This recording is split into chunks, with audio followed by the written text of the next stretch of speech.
महंगाई जनाब पाकिस्तान में महंगाई मार्चेस कर दी और पता नहीं वो 3-4 लॉन्ग मार्चेस कर दी महंगाई के ऊपर। महंगाई क्या थी? मैं बार बार कहता गया कि ये आलमी महंगाई है, सारी दुनिया के अंदर महंगाई आई हुई है और उसके बावजूद पाकिस्तान दुनिया में सबसे सस्ता पुल था। हमने जो डीजल और पेट्रोल हमने नीचे रखा हुआ था। हम पहला मुल्क थे जिसने सब्सिडाइज किया। हमने और जगह से पैसे निकाले अपने डेवलपमेंट फंड से। हमने रिकॉर्ड टैक्स इकट्ठा किया, उस टैक्स से हमने उसको सब्सिडाइज, जो हमें फिगर दी हुई थी। हम भी IMF के प्रोग्राम में थे। ये कहते हैं ना, ये IMF की वजह से सारे मसले हुए। हम तो IMF के साथ 2.5 साल थे, हम भी IMF के प्रोग्राम में थे। उसके बावजूद हमने पेट्रोल और डीजल सारे बड़े स्कीम में सबसे सस्ता पाकिस्तान में हमने सब्सिडाइज किया हुआ। हमने बिजली 16 रुपए यूनिट थी, हमने उसके ऊपर भी 5 रुपए सब्सिडी दी हुई थी। तो इन्होंने क्या किया? कहा कि जनाब ये महंगाई रोकने के लिए आए हैं। 50 साल में आज सबसे ज्यादा महंगाई है पिछले 5 महीनों में।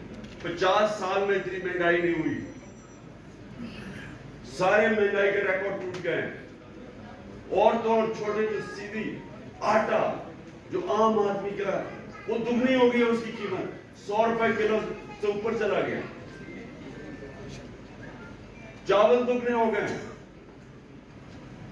जो पेट्रोल और डीजल हमारे जमाने में थे, अब तो आलमी मंडी में तेल नीचे आ चुका है।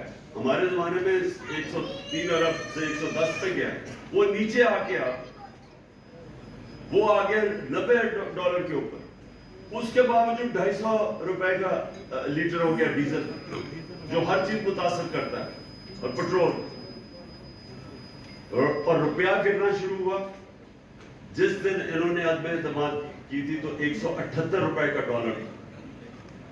आज पता नहीं कितने 240 पे जाके आप पता नहीं 230 पे ये कितना भी है।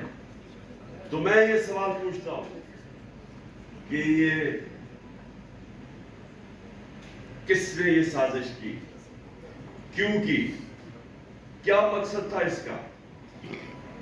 इससे क्या सबके सामने है कि अब पाकिस्तान को बजाय नुकसान होने की, पाकिस्तान की तो सारी मूडीज की जो रेटिंग है, जो वो गिर के वो कौन सी चलेगी, यानी सी जो कि यानी तकरीबन सबसे नीचे चली गई। हमारे 5 बैंकों की रेटिंग्स नीचे चली गई है, इंटरनेशनल क्रेडिट रेटिंग्स।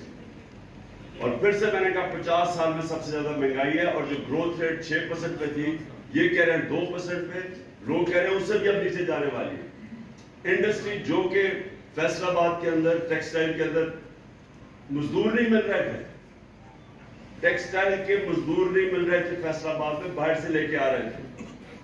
आज वहां 20% इंडस्ट्री बंद हो गई। मेरा पॉइंट ये है कि आज हम अपने आप से सवाल पूछें कि किसकी